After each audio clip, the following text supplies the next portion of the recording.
Good day to all the viewers of Embassy Direct. We're continuing with our new segment by delivering the good news.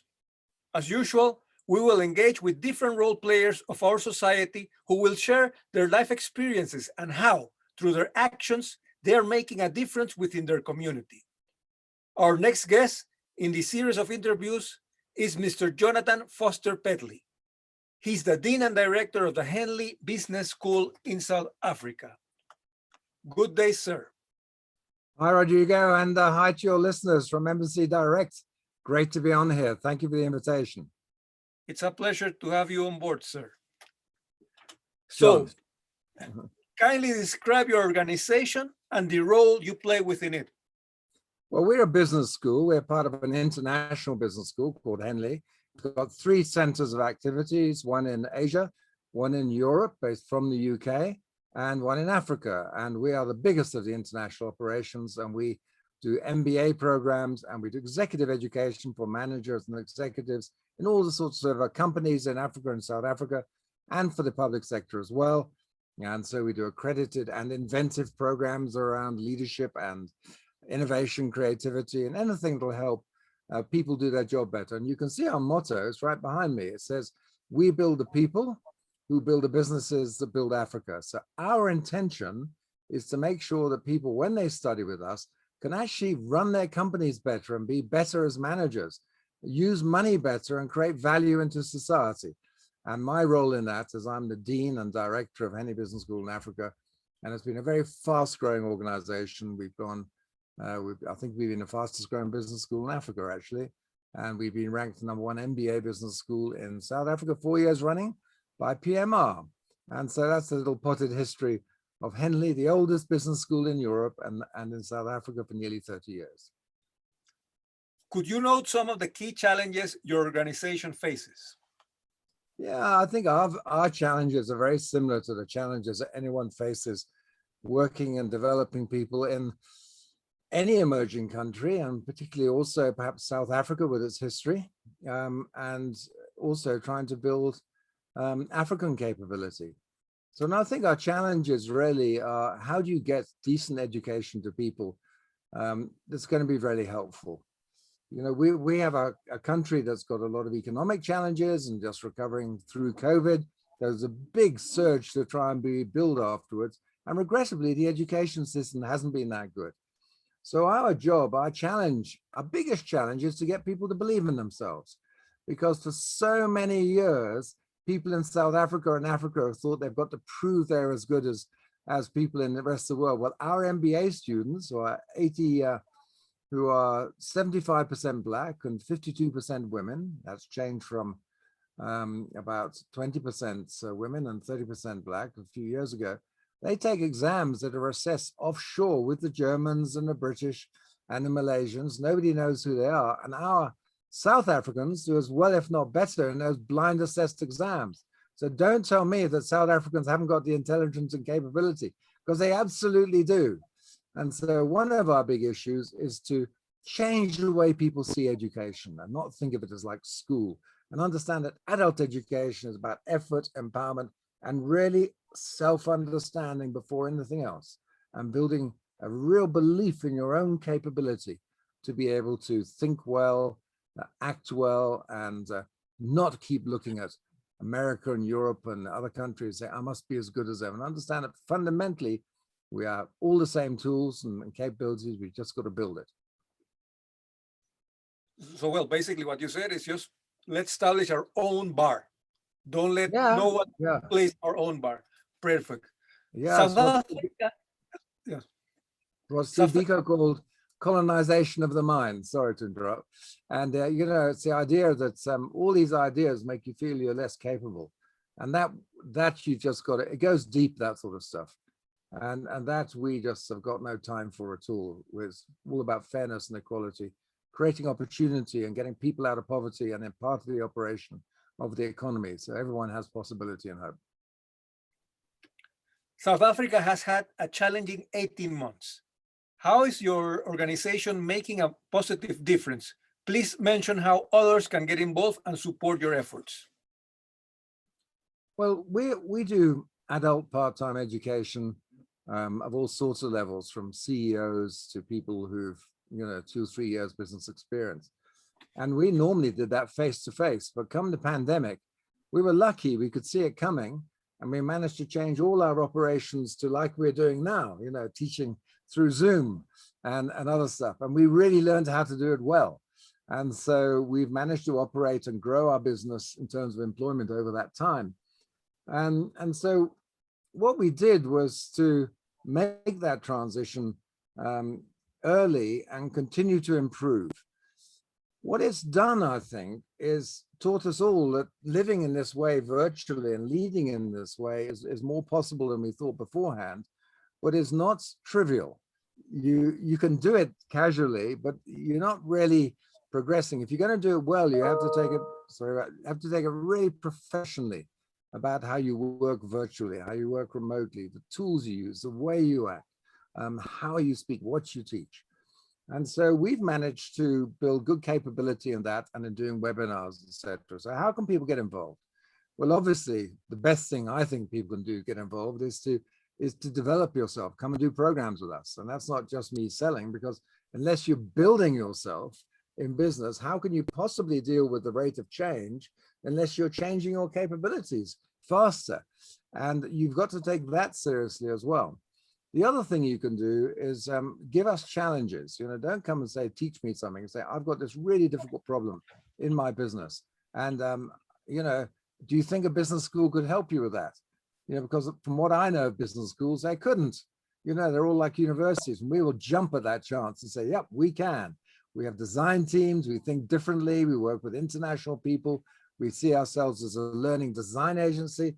Let's see what we can do together to help your business grow through learning, rather than the idea of education universities. How can we accelerate the way people learn, build capabilities that work, and then stay with them for a lifetime and get involved?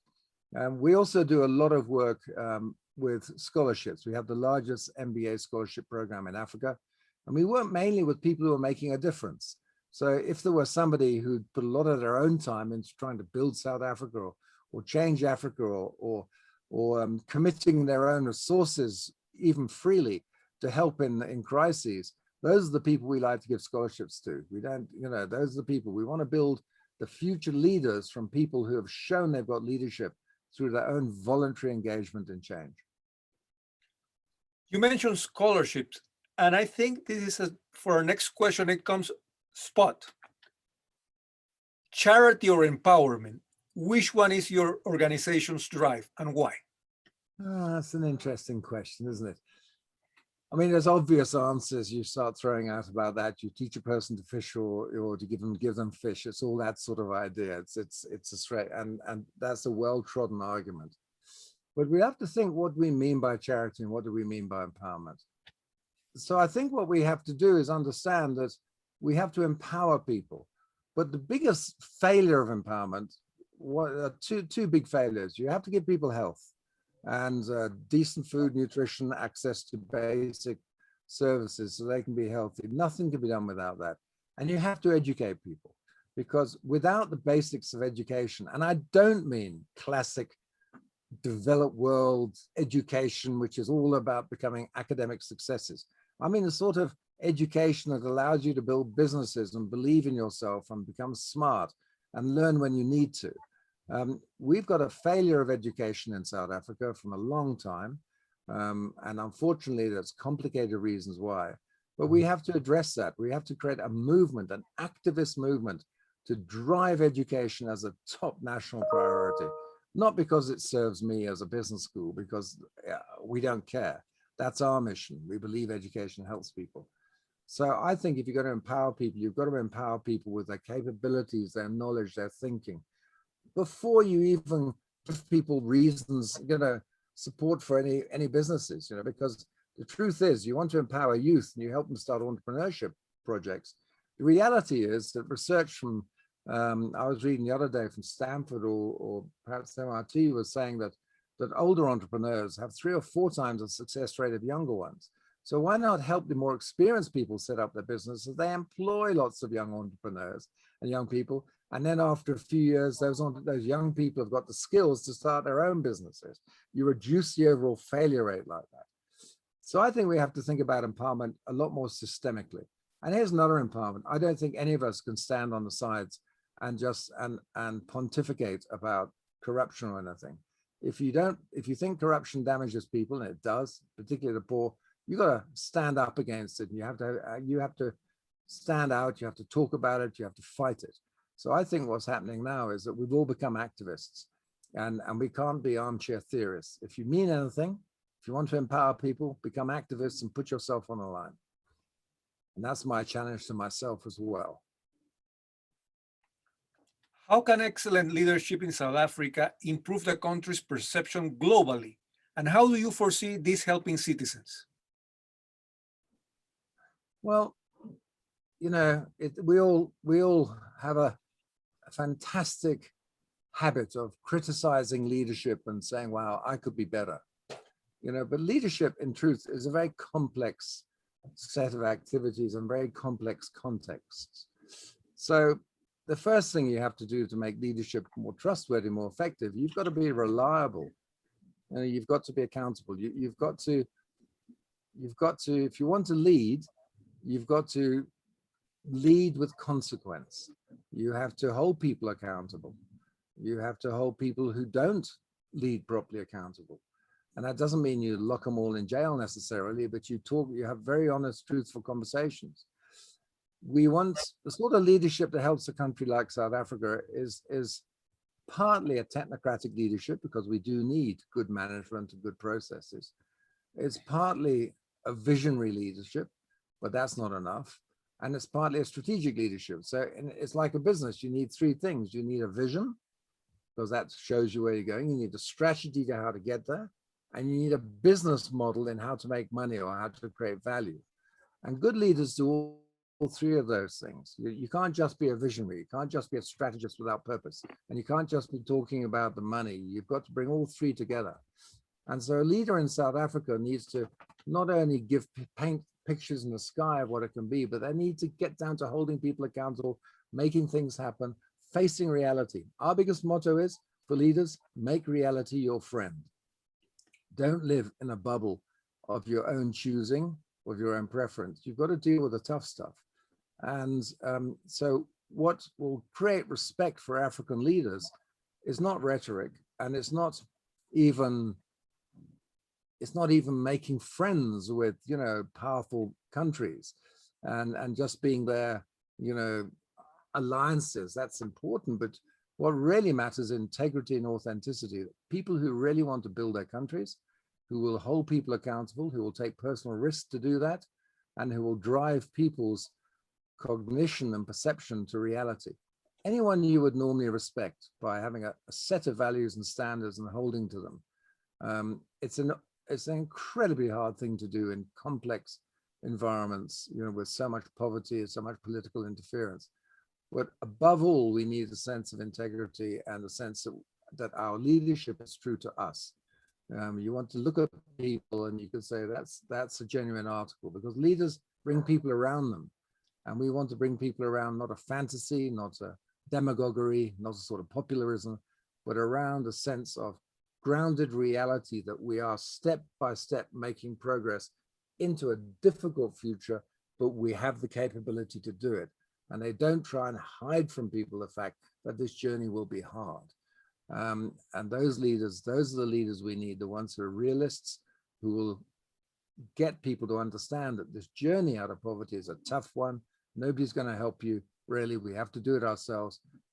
But shows people and gets people to believe in themselves so that we'll engage with a hard process of movement. We will then find other people around the world will help us, no questions asked, and that will lift the reputation of countries. By the way, while people are judging Africa, we are judging the others, you know, and there's plenty of stuff to judge in what goes on in America, UK, China, all the other countries. So, you know, let's get off our high horses and say that we're trying to build a world together. And this isn't just about, you know, you guys in the developed world's got to help Africa. Actually sort yourselves out too. Open your borders to our products and allow us to sell them into. Quit your common agricultural policy so we can sell our goods And if you really believe in a world that's got a future, then we work together to help us solve COVID and our economics. And that's that's the sort of point of view I would like to have our leaders have. What would you say to those many voters who are fed up with the way the country is being run, but don't think their vote matters? Well, it probably doesn't, does it? You know, and that's the horrible truth. You know, if I mean, of course it does, I know, but you know, the reality is, if you vote for a dream and that dream is a fantasy, then your vote didn't matter. Your vote has been corrupted by somebody who stole it through lies, and that's no good. So what I would say is that start to really think about what you would like South Africa to be. Don't get sucked into ideas about false prophets and people who will create a common enemy to make you feel like engaged against them. Understand that we're in a big, difficult project here, and that you need to vote for the people who are not perfect, and none of us are perfect, but who will, on the balance of judgment, step by step, build up the capabilities. Then your vote really matters. And it's not just your vote that matters, it's getting people to understand how your vote matters. That's important. So what really is true is that your vote does matter.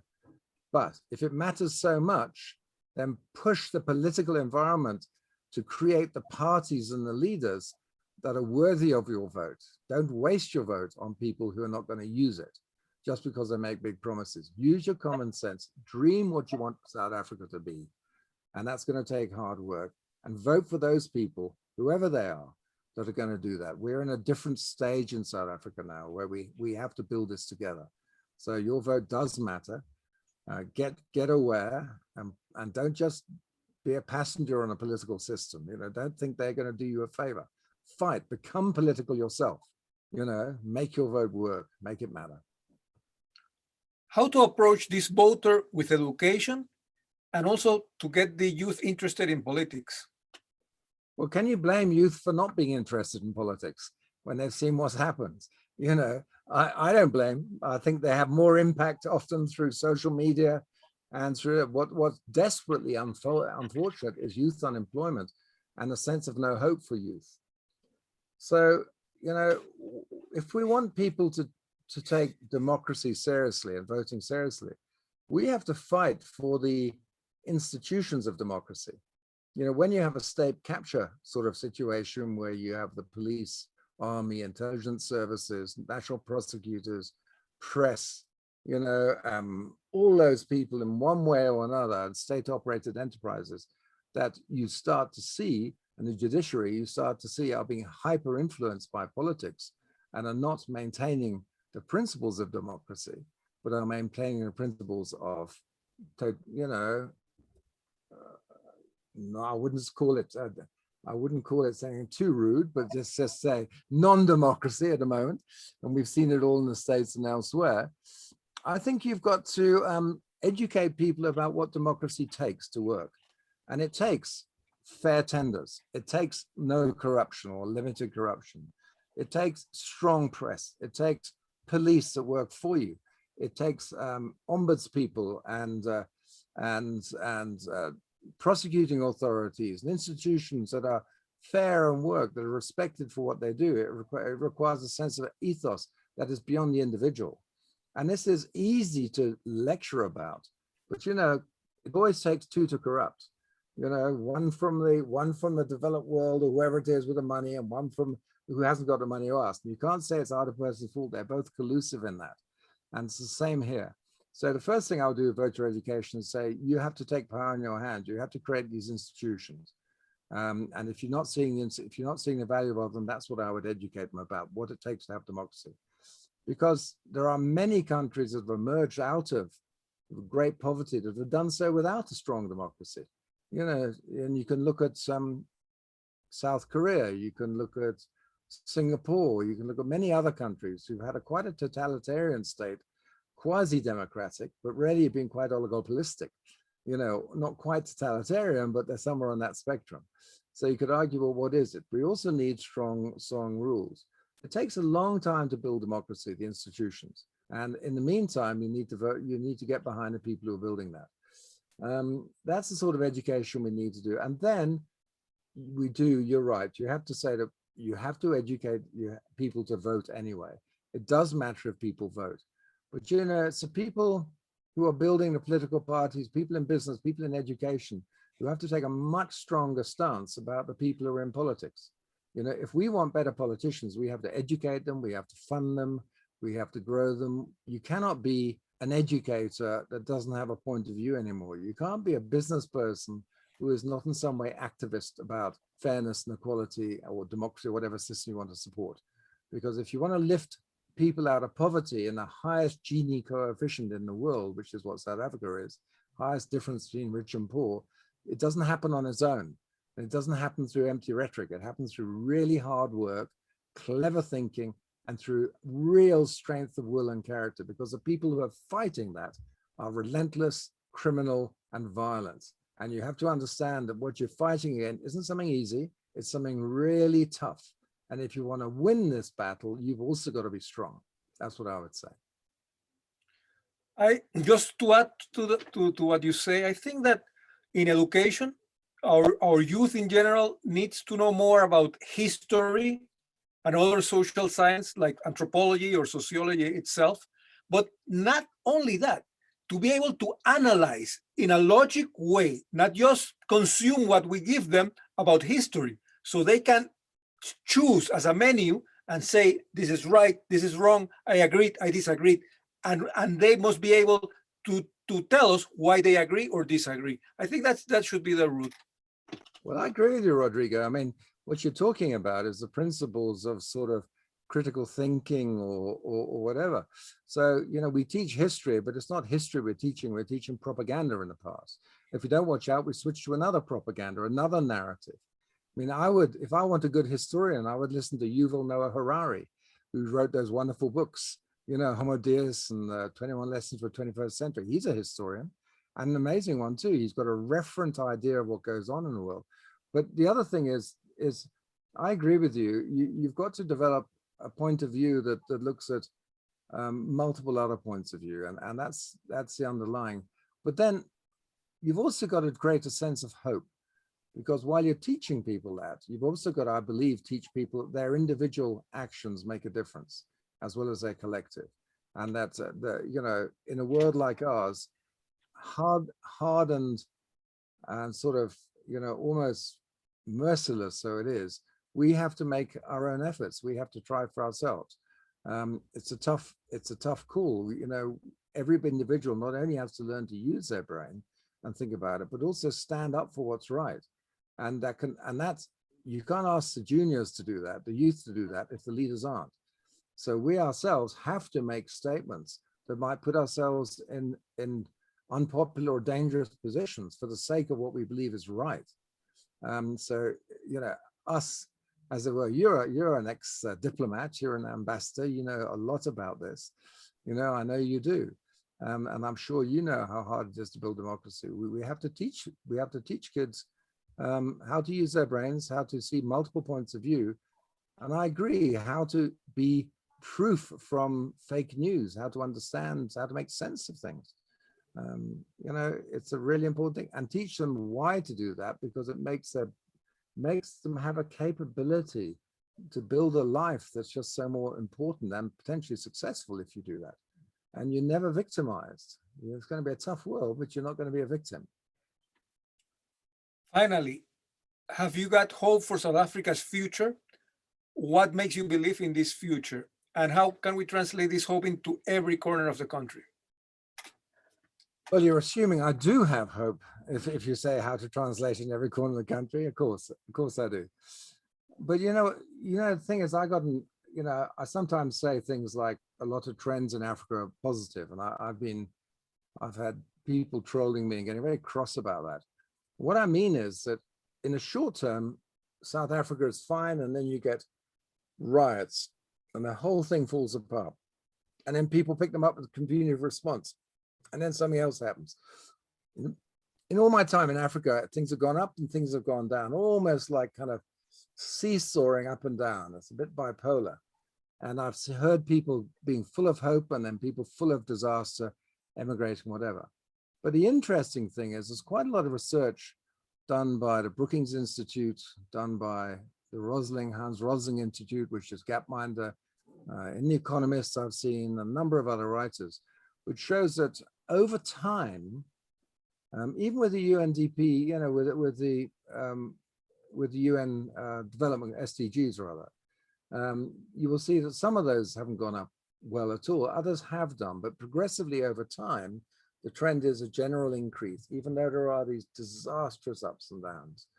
So I would say that I'm optimistic, of course, for countries in Africa and South Africa. But what I'm not optimistic about is it'll be a straight line or an easy line. I'm optimistic because I know the capability of people in South Africa.